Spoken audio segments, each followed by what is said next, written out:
की सलामती हो। शालोम एवरीवन, सब बैठ जाएंगे। हालेलुया। भाई साहब की तबीयत जो है वो नासाज है, जिसकी वजह से वो समन नहीं दे सकते।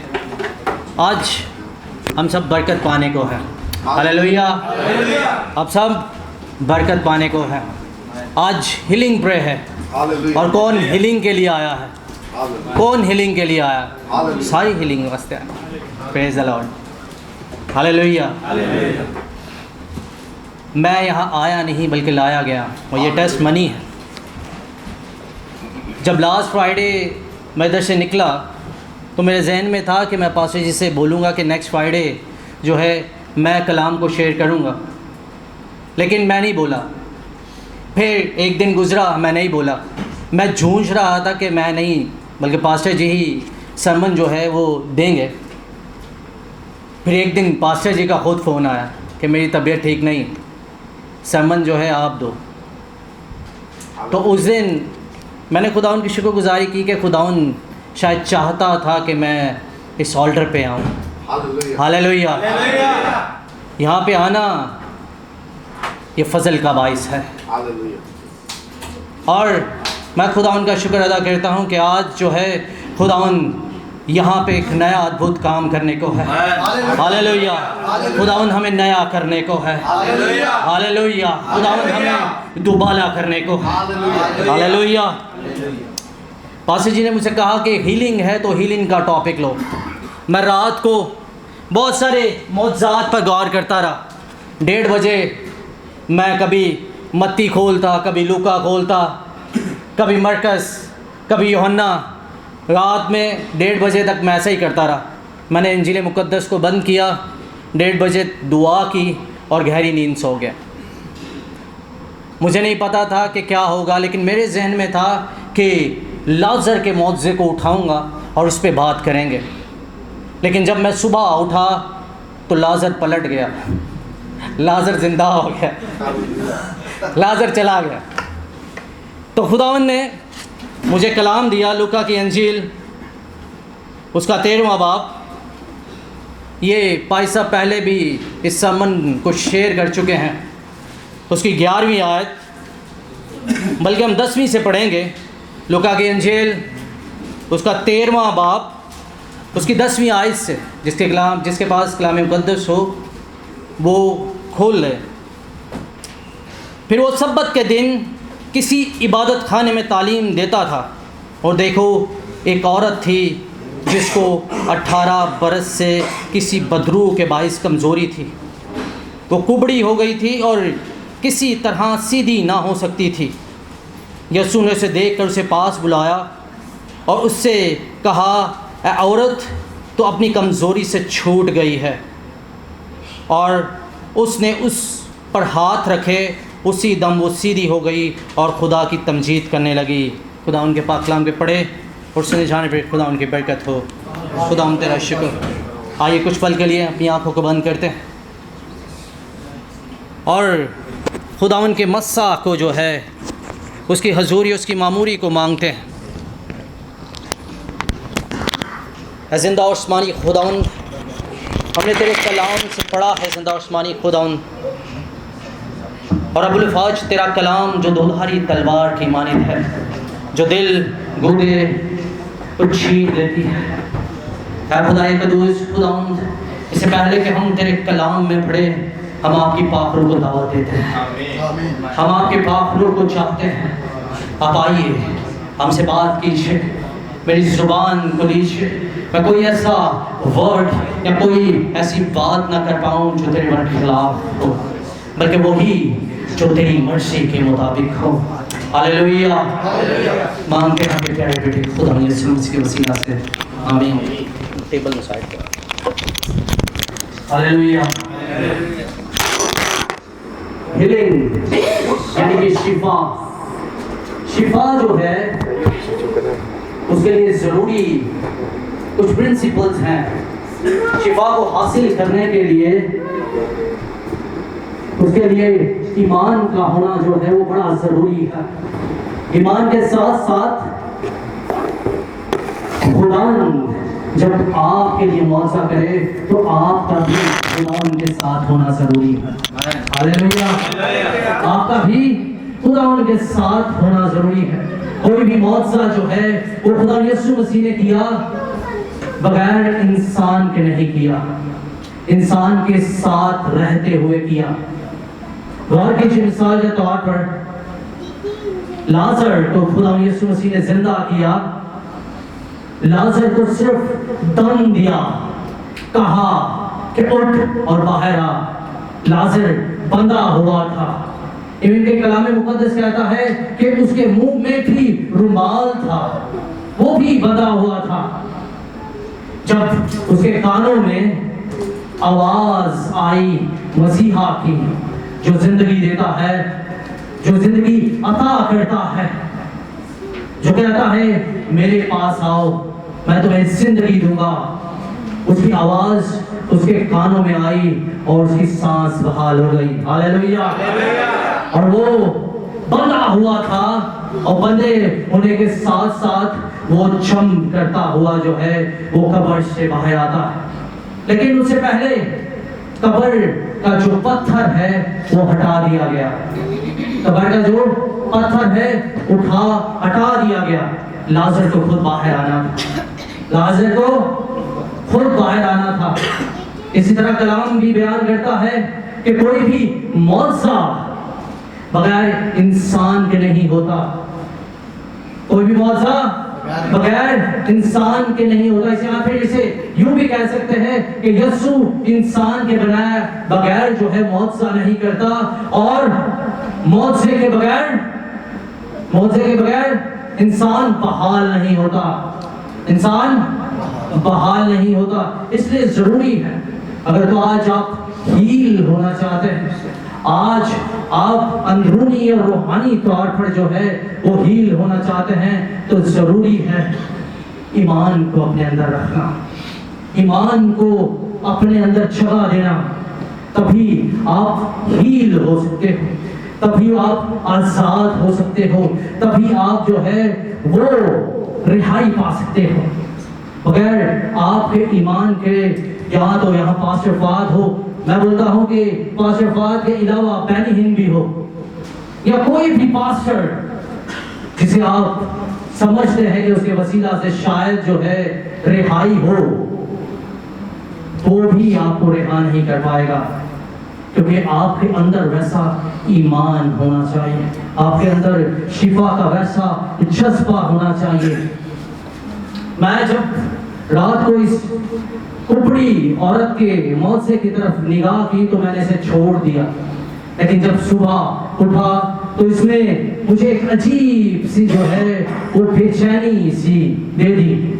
मैं खुदा से दुआ करना शुरू हुआ जब मैं उठा, क्या खुदावंद मैं तेरी हुजूरी में कुछ वक्त रुकना चाहता हूँ। उस वक्त के लिए मेरे और मेरे घर के बीच में जितने हैं मुझे छोड़कर उसे गहरी नींद दे। मैं नहीं चाहता कि मेरा बेटा उठे, वो मुझे बोले कि मुझे पानी चाहिए, वो मुझे बोले कि अंडा चाहिए, वो मुझे बोले कि मुझे भूख लगी है। मैं नहीं चाहता। इसलिए खुदावंद आज सब सोते रहे जब तक कि मैं तेरी हजूरी में बना रहूं। और आज पहली बार जो है वो एरन 12:30 बजे उठा है। आज पहली बार एरन 12:30 बजे हुआ। जब तक मैं नहीं भरा खुदावन ने सुलाए रखा। हालेलुया। जब तक मैं नहीं भरा खुदावन ने खड़ी नींद में रखा, क्योंकि मैं भरना चाहता था। मैं कलाम को लेके खुदावन के आगे नहीं बैठा था। मैं चाहता था कि आज खुदा बोले और मैं सुनूं, खुदा बोले और मैं अपने कान खोलूं। मैंने कोई बुक नहीं उठाई, मैंने कोई ऐसी किताब नहीं उठाई, बल्कि मैं डायरी ली, लिखना शुरू हुआ और 3 लाइनों के बाद मैंने कलम को छोड़कर जो है वो बंद कर दिया, क्योंकि मैं लिख नहीं पा रहा था, मैं समझ नहीं पा रहा था। मैंने आंखें बंद की और खुदा उनकी हजूरी में चला गया। काफी देर, 1 घंटा और घंटा मैं बैठा रहा। मैंने किसी के लिए दुआ नहीं की, किसको शिफा दे, किसी के लिए ऐसा कर दे, किसी के लिए नहीं। मैं साइलेंस पीस बैठा रहा, आंखें बंद रही और बैठा रहा। और खुदावन ने अपने कलाम को जो है वो देना शुरू किया। मैं उठा और चलता रहा, उठा और चलता रहा, और खुदावन मुझे भरता रहा। Hallelujah, hallelujah, hallelujah. आपको पता है आज हमने एक कुबड़ी औरत के बारे में पढ़ा। ये 18 बरस की कुबड़ी थी। कोई मोर्चे के साथ जो है उसकी मुद्दत भी दी गई है, और आपको पता है उस मुद्दत के बाद जो है उस शख्स ने रिहाई पाई, और रिहाई देने वाला यीशु मसीह नासरी है। क्योंकि उससे पहले वो कोई 38 बरस में था, कोई 12 बरस में था, कोई 18 बरस में था, रिहाई नहीं थी। जिस दिन यीशु था उस दिन रिहाई थी, उस दिन निजात थी, उस दिन सल्वेशन थी। Hallelujah, hallelujah. जिस दिन यीशु था उस दिन निजात थी, नहीं तो 18 बरस से ये कुबड़ेपन में थी। 18 बरस से ये उस लाचारी में थी कि कोई इसकी लाचारी को दूर नहीं कर पाता। एक और थी 12 बरस से, खून जारी था, नापाक थी, कोई उसे आजाद नहीं कर पाया। ना कोई वैद, ना कोई तबीब, ना कोई और शख्स उसे आजाद नहीं कर पाया। जहां यीशु होता है वहां रिहाई होती है, जहां यीशु होता है वहां निजात होती है, जहां यीशु होता है वहां लोग नए होते हैं, जहां यीशु होता है वहां नई चीजें जो है वो बनना शुरू होती हैं। जो नहीं था वो मिलना शुरू होता है। किसी के पास आंखें नहीं थी, यीशु ने मट्टी सांधी और उसकी आंखें बनाई। वो क्रिएटर है, वो बनाने वाला है, वो पूरा करने वाला है। हालेलुया, वो पूरा करने वाला है। ये औरत कुबड़ी थी और 18 बरस से, अगर तो मैं आपके कंधे पर जो है ऐसा एक बोझ रख दूं तो आप 18 बरस जो है उसे बर्दाश्त करेंगे। सबसे छोटा ये और सबसे बलवान कौन है, तगड़ा कौन है, जरा सा वेट चुक ले इसका। अच्छा, ये छोटा है, इसका वेट जो है सबसे कम होगा, इससे भी कम आर्यन का होगा, लेकिन इसको बुलाना मैंने जो है वो सही समझा। अब कोई ऐसा शख्स आए जो इसका वजन उठा पाए। हाँ भाई आशर तू ही आज तेरे नाम लिखे। Hallelujah, hallelujah. आज देखिए आप, खुदावन जो है कई बार प्रैक्टिकल जो है वो करके आपको समझाना चाहता है। आज मुंह उधर ही रख के देखो चढ़ा जाओ, तू वो देखो चढ़ा वो तेरी कोड़ी तो लेट जाएगा।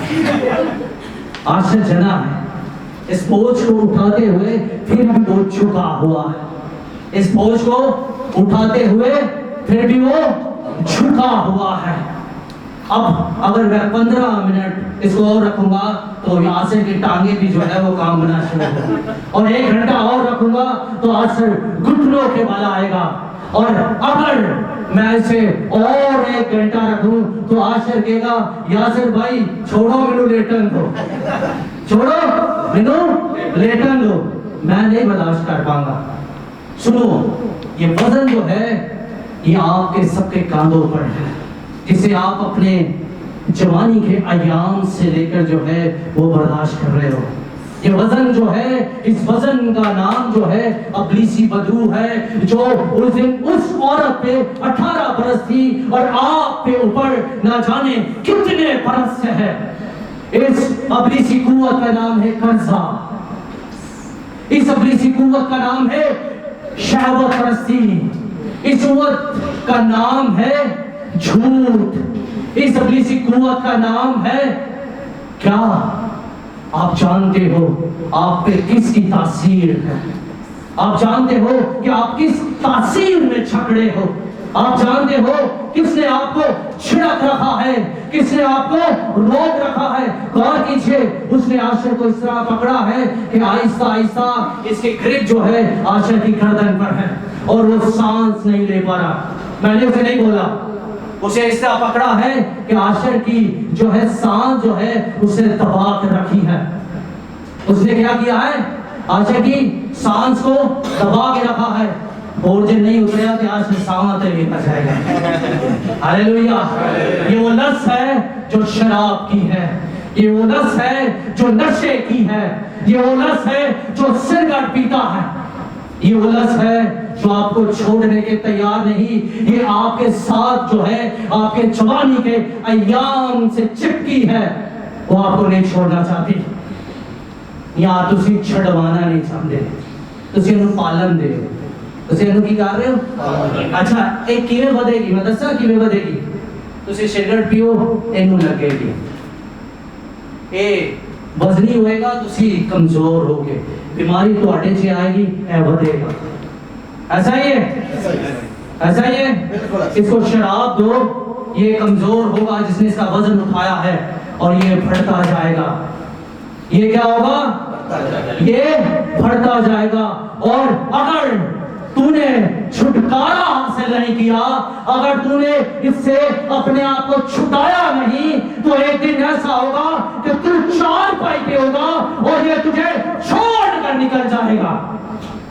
तू चारपाई पे होगा और ये तुझे छोड़ कर निकल जाएगा, और फिर तू बोल नहीं पाएगा, तू पैरालाइज होगा, तू बोल नहीं पाएगा, तू बोलेगा मुझे उठाओ, मुझे खुदावन के पास लेके जाओ, और फिर वो मौका होगा कि तुझे खुदावन के पास लेके जाने के लिए, उठाने के लिए 4 लोग होगा, और कोई घर का छत खोला जाएगा और तुझे उतारा जाएगा, और तू उन लोगों के वसीला से शायद बच पाए, लेकिन तूने अपनी जिंदगी में अपने वसीला से अपने लिए रिहाई को नहीं पाया, अपने लिए रिहाई को नहीं पाया।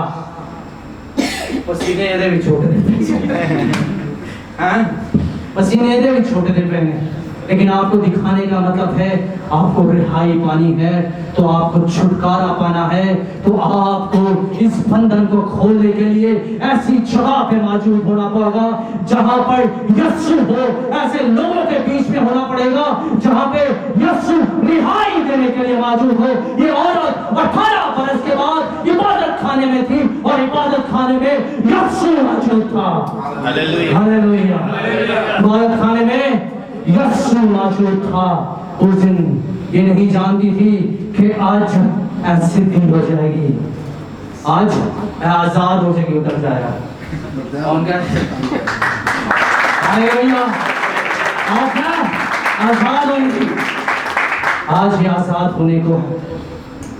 उस दिन 18 बरस के बाद उसकी मुलाकात जो है यीशु से हुई, और यीशु ने उसे खुद बुलाया, क्योंकि 18 बरस तक वो छुपी रही, ना किसी को देख पाती थी, बल्कि जमीन में चलते हुए उन कीड़ों को शायद देख पाए, लेकिन किसी भी शख्स को वो पूरी तरह नीचे से ऊपर तक नहीं देख पाती थी, और कोई भी शख्स उसे उसकी जिंदगी में वैल्यू नहीं देता था। जिस दिन यीशु उसकी जिंदगी में आया, उस दिन वो शख्स को, दुनिया को सीधी तरह होकर देखना शुरू हो गई, क्योंकि उस दिन से वो रिहा हुई है। हालेलुया। उस दिन से वो रिहा हुई है। आज आप हीलिंग सेशन के लिए आए हो, आज आप हीलिंग सेशन के लिए आए हो, तो आज आप रिहा होने के लिए आपको जो है इसकी गिरफ्त से निकलना होगा। ना मैं आपके लिए कुछ कर पाऊंगा, ना पास्टर फहद कुछ कर पाएगा, ना कोई और कुछ कर पाएगा, बल्कि आपको ऐसी जगह पर लाया गया है जहां पर खुदावन के लोग हैं, और ईमानदारों की दुआओं से जो है आसमान खुल जाते हैं और लोग आजाद हो जाते हैं। आज आप ऐसी जगह पे हो जहां पर आपको लाया गया है, और जब आपको लाया गया है तो फिर आप आजाद होने के लिए अपने आप को तैयार रखो। हालेलुया। अच्छा, कुछ ऐसे शख्स हैं जो ये भी समझते हैं मैनू हीलिंग की जरूरत नहीं, मैं ठीक हूँ, मैं अच्छा, बिल्कुल ठीक हूँ, मैं तंदुरुस्त हाँ, मेरे को डन बैठ का मंगवा लो, पचा लो, काम करा लो, मैं नहीं दे पाचना, वो बिल्कुल ठीक है। अगर वो फिजिकली तौर पर ठीक है, तो रूहानी तौर पर जो है उसका तंदुरुस्त होना जरूरी है। हालेलुया। रूहानी तौर पर उसका तंदुरुस्त होना जरूरी है। गौर कीजिए, मुझसे बेटी की कहानी किसने सुनी? सब ने सुनी। संडे स्कूल से मुझसे बेटे को आप देखते आ रहे थे।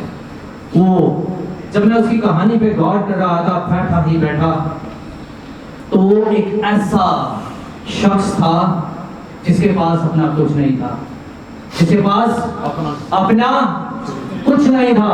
खुदा का कलाम कहता है, अपने बाप से कहता है, अपनी जायदाद का जो है मेरी तरफ हिस्सा बनता है वो मुझे दे। जायदाद किसकी थी? बाप की। वो नहीं कमा पा, जब ने बनाया उनका तो जानता ना। इसी तरह खुदा ने जो आपको दिया है वो आपका नहीं, बल्कि उसका दिया हुआ है जो आपके पास है। उसका दिया हुआ है जो आपके पास है। बाप ने उसे बिना झिझक जो है समझाया, नहीं समझा, फिर जो उसका बनता था उसे दिया, जो उसका बनता था उसे दिया। खुदावन जो है, जो आपका है वो आपको देना चाहता है, लेकिन आप पे है कि आप उसे किस तरह इस्तेमाल करें। आप पर है कि आप उसका इस्तेमाल जो है वो अच्छी तरह करें। आप उसका इस्तेमाल नापाकी के लिए करें, बुरी चीजों के लिए करें, शहवत परस्ती के लिए करें, याशी के लिए, नाच रंग के लिए, शराब के लिए, सिरकट के लिए। जो खुदावन ने दिया है वो खुदावन का है, और आप उसकी कदर नहीं करोगे तो फिर आपको दिया नहीं जाएगा, बल्कि जो दिया था उसका हिसाब लिया जाएगा। जो दिया था उसका हिसाब लिया जाएगा। खुदावन जो है ऐसा ही। इस स्टोरी में ना मुझे मुशर्रफ बेटे में इंटरेस्ट है, क्योंकि हम दुनियावी तौर पर हर शख्स जो है मुशर्रफ बेटा। इस कहानी को जब भी पढ़ता हूँ, आखिरी आयात में जो है मुझे बाप जो है बाहें पसारे खड़े जो है वो मिलता है, वो इंतजार करता हुआ मिलता है। वो हर रोज अपने घर पर छत पर जो है वो इंतजार करता है, कब मेरा बेटा लौटेगा। मैं उस बाप के लिए जो है हमेशा इस कहानी को पढ़ता हूँ, और जब उस बाप को बार बार मैं पढ़ता हूँ तो मुझे उसमें मसीह की नजर आती हुई तस्वीर दिखाई देती। वो मसीह जो बाहें पसारे आपका इंतजार करता है, वो मसीह जो आपका इंतजार करता है। Whatever the blunder, whatever things you did, दुनिया में क्या कुछ ना कर दिया आपने, परवाह नहीं उस बात को। आपने पैसा उजाड़ दिया, उसे परवाह नहीं। आपने कोई ऐसा गुनाह कर दिया जिसकी जो आपकी नजर में बहुत बड़ा है, जिसकी माफी नहीं है, जिसके गुनाह के बाद आप खुद जो है अपनी आंखों से जो है वो आंखें नहीं मिला पाते। उस गुनाह के बावजूद भी आपका बाप जो है वो आपका इंतजार करता है। वो खड़ा है, वो दरवाजे पे खड़ा है। वो ना सिर्फ इंतजार करता है जिस दिन तू लौटेगा, ना सिर्फ जमीन पर बल्कि आसमान पर भी तेरे लिए जो है वो खुशी का जो है माहौल बनाया जाएगा। खुशी मनाई जाएगी, खुशी मनाई जाएगी, क्योंकि तेरा बाप जो तुझे अपनाने के लिए तैयार है वो तुझसे चाहता है कि लौटा। अगर तेरी बीमारी नहीं जाती तो तू खुदावन को पुकार, वो ठीक करेगा। कुछ अर्सा पहले, कुछ 7-8 महीने या 9 महीने पहले मैं बीमार था। कुछ 3 दिन के बाद, 4 दिन के बाद मैंने अपनी वाइफ को बताया कि जब भी मैं स्टोल पास करता हूँ, यानी कि टॉयलेट में जाता हूँ, मुझे ब्लड आ रहा है। मुझे पता नहीं क्यों आ रहा है, ना मुझे कॉन्स्टिपेशन है, ना मुझे कुछ ऐसी बीमारी है, मुझे समझ नहीं आ रहा। मैं ठीक हूँ, स्टूल भी सही पास हो रहा है, लेकिन फिर भी क्यों ब्लड आ रहा है मुझे नहीं पता। मेरी वाइफ बोलती है, मैं डॉक्टर से बात करती, डॉक्टर आशा जो बदुल समा में होती हैं, वो पाकिस्तानी कराची की हैं, हमें अच्छे से जानती हैं। आप चले जाएं, ठीक है, डॉक्टर से डिस्कस करें। मैंने बोला ठीक है, चले जाऊँगा। लेकिन फिर मेरे जहन में आया कि शायद मैंने अब तक जिनके लिए दुआ की वो मुझसे हील हुए हैं, शायद उनके काम बढ़ते हुए नजर आए हैं, लेकिन क्या मैं अपने लिए दुआ नहीं करता? मैंने दुआ के वक्त अपने दोनों हाथों को अपने पेट पे रखा और दुआ की करना शुरू की। मैंने कहा खुदा मैं नहीं जानता कि मेरे अंदर क्या है, लेकिन मैं जानता हूँ मेरे अंदर तू है, और जहाँ तू होता है वहाँ बीमारी नहीं होती, और जहाँ तू होता है वहाँ रिहाई होती है, वहाँ आजादी होती है। मैं गुलाम नहीं बल्कि मैं आजाद हूँ। हालेलुया। वेरी मोमेंट मैंने फील किया कि मैं ठीक हूँ, और उस दिन से आज तक मेरे साथ कभी ऐसा मसला नहीं हुआ। हालेलुया। कभी ऐसा मसला नहीं हुआ। आपको पता है कई बार हम चाहते हैं कि शायद हम खुदा के कलाम को जानते हैं, शायद मैं ऑलरेडी खुदा के कलाम को जानता हूँ, सल्वेशन मेरे पास है, आजादी मेरे पास है, रिहाई मेरे पास है। मैं क्यों किसी से दुआ करवाऊं? मैं किसी छोटे को क्यों बोलूं कि मेरे लिए दुआ करे? मैं तो खुद खुदा के कलाम को जानता हूं। याद रखिए, बड़े बड़े ऐसे खादम हैं जो इस वसीला से जो है वो बीमारी में चले जाते हैं। जब तक आप खुद उस बीमारी को डांटोगे नहीं, छिटकोगे नहीं, अपने अंदर से निकालोगे नहीं, उस कुबड़ेपन को अपने ऊपर से उतारोगे नहीं, कोई आपके लिए कुछ नहीं कर पाएगा, चाहे वो कोई भी ऐसा कुबड़ापन जिसे आप जूझ रहे हैं। मैं नहीं जानता, बहुत सारे लोग हैं जो इस कुबड़ेपन में हैं। मैं देख सकता हूँ बहुत सारे ऐसे लोग हैं। मैं भी कुबड़ेपन में था, मैं भी आजाद नहीं था। आपको पता है कुछ बातें जो हैं सुबह मेरे अंदर से जो है वो रिलीज हुई, कुछ ऐसी चीजों को जो है मैंने अपने अंदर महसूस किया, अल्लाहदगी में, पोशीदगी में। शायद आपसे बात करने से पहले मैं हील हुआ हूँ। हालेलुया। इस कुबड़ेपन से मैंने शायद आजादी पाई हो। मुझे नहीं पता वो कौन सा एरिया था, लेकिन जो भी था मैं खुदा उनका शुक्र अदा करता हूँ। इससे पहले कि ये कलाम आपके लिए बाइस से बरकत होता, वो मेरे लिए बरकत का बाइस था। हालेलुया। नो मैटर कितना टाइम हो, शायद आज आप हील ना हो, शायद वक्त लगे, शायद आपको खुदावन में वक्त लगे, लेकिन हिम्मत ना हारिएगा। एक शख्स था अमेरिकन, मुझे याद आई इसकी स्टोरी, बहुत पहले मैंने सुनी थी। अमेरिकन फुटबॉल क्या होता है किसी को पता है? वो जो बड़ा सा लिबास पहन के, हेलमेट पहन के, रग्बी। शायद वो शख्स जो है वो उसका प्लेयर था, उसका नाम शायद लेकिन उसका लास्ट नाम वुड था, कैरेट वुड करके था शायद उसका नाम। वो कबड्डी का जो है बेहतरीन प्लेयर था। गौर से सुनिएगा, 16 से 17 साल, 18 साल, जब तक कि वो कॉलेज यूनिवर्सिटी में था, वो ऐसा प्लेयर था कि उसका कोच कहता था कि तू अमेरिका के लिए जो है वो गोल्ड मेडल लेके आने वाला है। और वो बड़े जज्बे के साथ, बड़े जोश के साथ जो है खेलता था। हाँ, खुदावन में वो मजबूत नहीं था, वो खुदावन में नहीं था, क्योंकि वो एक ऐसे घराने में था जहां खुदावन को जो है वो सिर्फ जो है वो 100 में से शायद 25% जाना गया। उसे अपनी माँ और बाप को जो है टूटते हुए देखा, उसकी मैरिज लाइफ खत्म हो गई। वो पला बड़ा जो है वो कभी माँ के पास, कभी बाप के पास, इसलिए खुदावन पे कुछ खास भरोसा नहीं था उसका।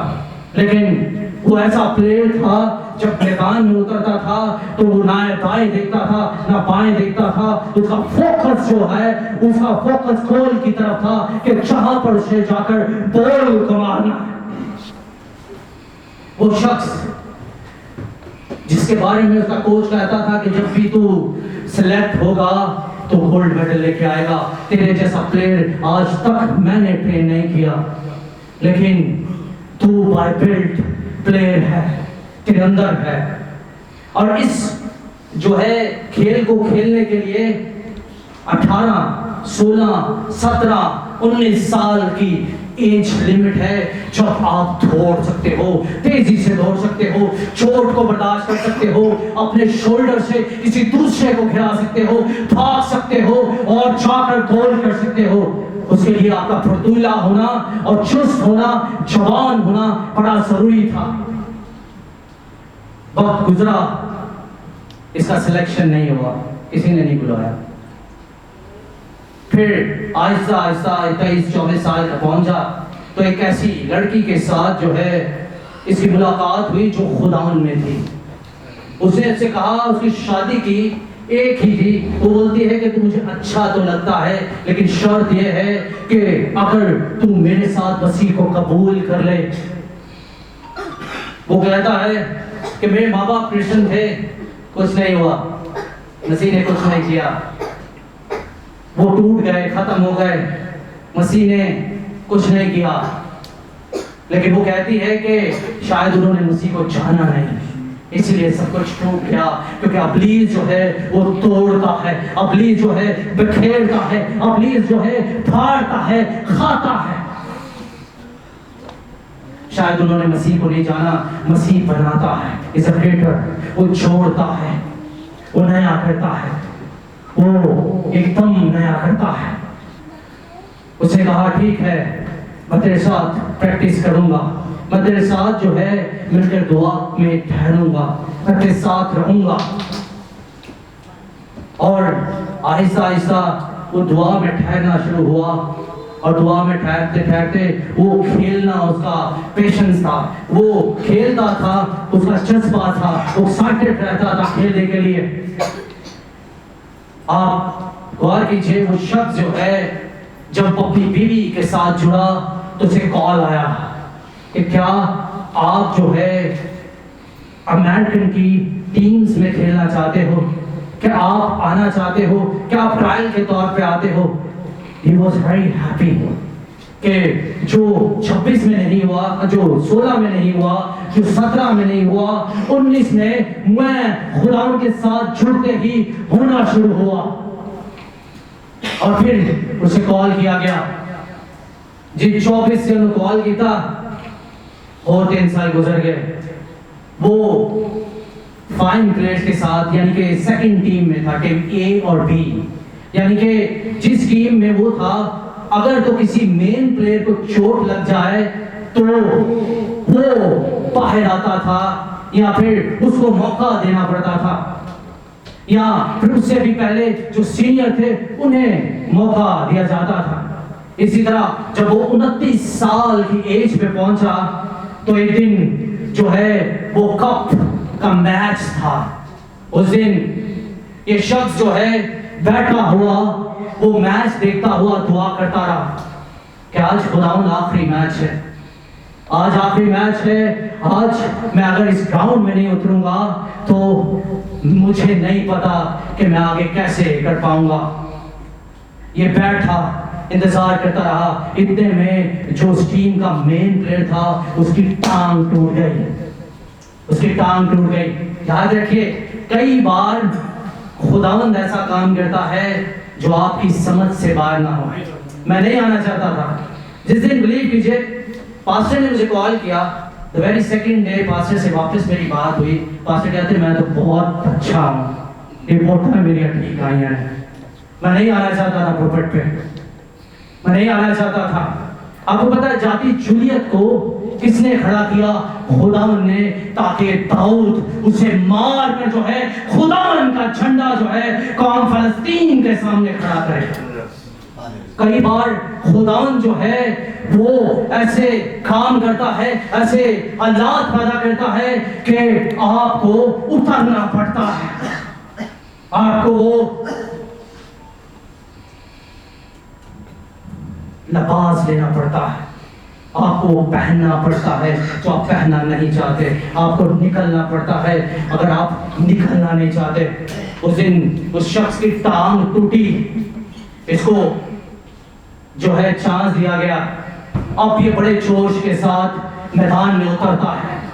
फर्स्ट हाफ में ये खिलता हुआ ही नजर आता है, कभी उधर कोई इसे मारता है, कोई इधर से मारता है, क्योंकि वो जो प्लेयर वहां पे थे वो काफी सालों से वो एज अ चैंपियन जो है उस मैदान में थे, और ये ऐसा शख्स था जो अभी तक चैंपियन नहीं था, जिसे ये कोई वैल्यू नहीं देते थे।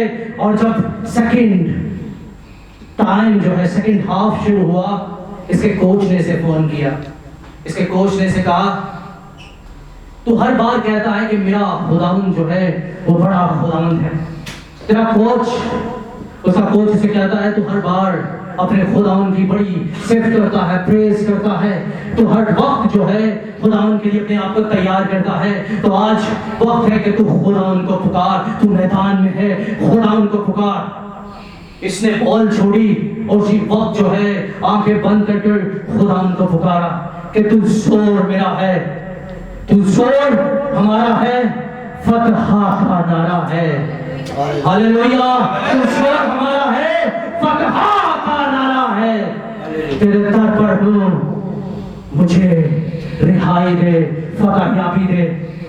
और गौर कीजिए, दूसरे हाफ में बॉल किसी के पास नहीं है, सिर्फ वुड के पास बॉल थी, और वुड पूरे मैदान में भागता हुआ नजर आया, और उस दिन मैन ऑफ द मैच वो ले गया जो शख्स 16 में नहीं, 17 में नहीं, 18 में नहीं, वो शख्स 30 साल में एक ऐसा पहला शख्स बना अमेरिका की हिस्ट्री में जिसने 30 साल की उम्र में इस गेम को अपने हाथों में ले लिया, और उसके बाद एक वर्ल्ड कप नहीं, 2 नहीं, 3 नहीं, ये खेलता गया, इसकी उम्र बढ़ती गई, और ये खेलता रहा, और ये जीतता रहा। जितनी देर ये मैदान में रहा, जितनी देर ये टीम में रहा, टीम में जीत इन्हीं की थी। Hallelujah, hallelujah, hallelujah. आज मैं नहीं जानता कि कोई आजाद हो ना हो, रिहा हो ना हो, लेकिन याद रखिए, कीप प्रेइंग, दुआ करते रहिए, दुआ में रहिए, झुके रहिए, पेशेंस रखिए। खुदावंद आपको उठा खड़ा करने को है। जो आपकी गलतियों से निकल गया है वो वापस मिलने को है।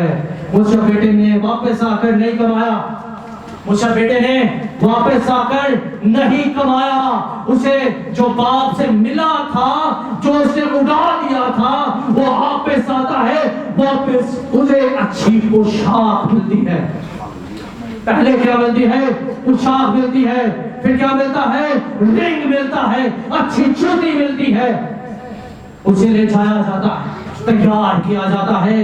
अरे आज गौर कीजिए, अगर इस दुनिया में रहते हुए आप खुदा उनको नहीं कबूल करेंगे तो वो जो लिबास, वो शाल जिसमें बर्रे का लहू है वो आपके लिए रखी है, वो आप पहन नहीं पाओगे, और उस किताबे हयात में आपका नाम नहीं आएगा, उस किताबे हयात में आपका नाम नहीं आएगा। मुकाशिया की किताब, उसमें लिखा है, अगर तुझ में थोड़ा सा शोर है तो उस दरवाजे को खोल जो तेरे लिए खुला रख छोड़ा है। उस दरवाजे को खोलने के लिए आपको शोर मारना होगा, आपको वो दरवाजा खोलना पड़ेगा।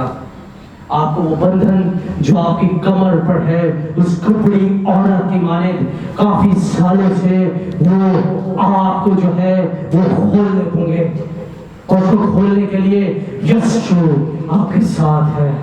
खुदा उनका बेटा मौजूद है, वो आपको रिहा करने को है, वो आपको आजाद करने को है, वो आपको नया करने को है। आप उस कुपड़ेपन से आजाद होना चाहते हो तो फिर आज आपको इस बात का इकरार करना पड़ेगा, मेरी ताकत से नहीं, मेरे जोर से नहीं, जो हो सकता वो तेरे जोर से, तेरी ताकत से मैं कर सकता हूँ। और पौलुस कहता है, जब मैं कमजोर होता हूँ तभी मैं जोरावर होता हूँ। पौलुस कहता है, जब मैं कमजोर होता हूँ तभी जोरावर होता हूँ। वो ये भी कहता है कि मैं अच्छी कुश्ती लड़ चुका और मैंने दौड़ को कंप्लीट किया। तो आपको कुश्ती लड़ने के लिए पहलवान बनना पड़ेगा, आपको जो है तैयार तैयार होना पड़ेगा। आपको उन इब्लीसी हुकूमतों को जो आपके ऊपर बैठी है, उस कुफरपन को आपको उससे रिहा होना पड़ेगा। और आज रिहाई का दिन है, आज आजादी का दिन है, आज नया होने का दिन है। आइए सब खड़े हो जाइए। हालेलुया। 174 पेज, 174 पेज बरकत है, यीशु बरकत है। हालेलुया। आज वो बरकत देने को है और आज है, आज रिहाई का दिन है, आज आजादी का दिन है, आज नया करने का दिन है। आज आप सब जानते हो कि आपका कुबड़ापन कैसा है। इस जमात में हर किसी को पता है कि मेरे अंदर कौन सा कुबड़ापन है जो मुझे उठने नहीं देता। इससे पहले कि आप चारपाई पे हो, इंतजार करो। जो तो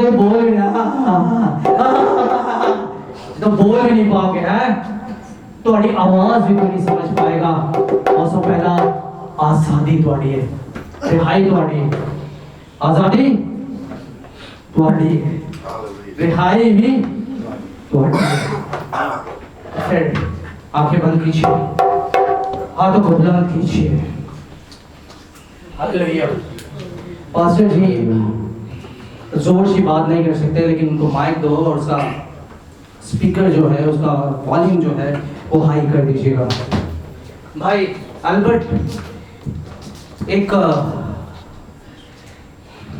म्यूजिक था लाइट में, वो लगा दीजिए। और कोर्स है बरकत दे, यीशु बरकत दे।